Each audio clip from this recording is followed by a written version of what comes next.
Alright, so I'm here to first of all say that, like my partner said earlier, that I wanted to claim that their argument is actually invalid in my eyes.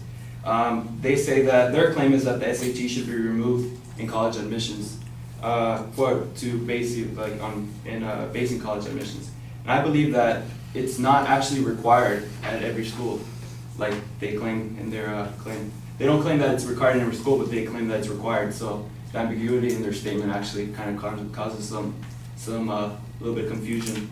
But however, you can take the ACT. You're not limited to taking the SAT. I mean, you can take the ACT. You're not limited to taking the SAT. And the ACT actually tests real knowledge if that's what they're pursuing, that their students should be tested on.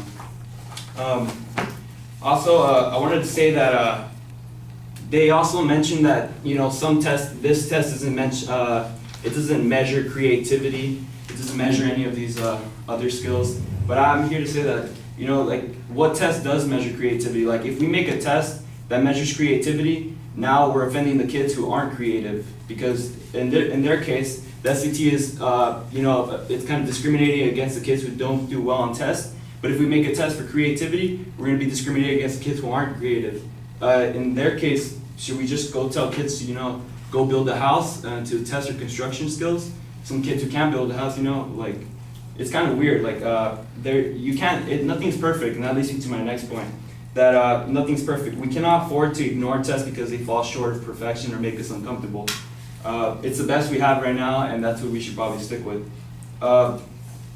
Also, they said something about the SAT, that minority kids, they do well on their GPA or something like that, but they ultimately don't do well on the SAT or don't take their SAT.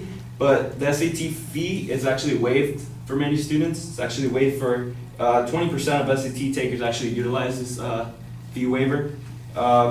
And also the SAT is actually minimally useful. If you take this is a quote by the Yale.com, well, the Yale website.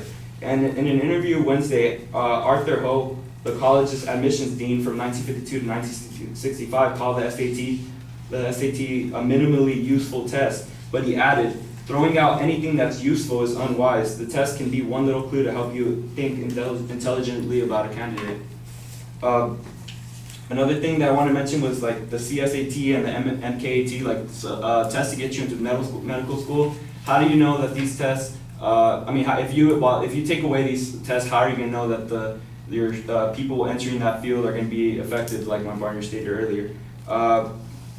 So yeah, in conclusion, I just want to say that the SAT is not perfect, but it's the best thing we have right now, and in my opinion, it discriminates the least amount of people possible.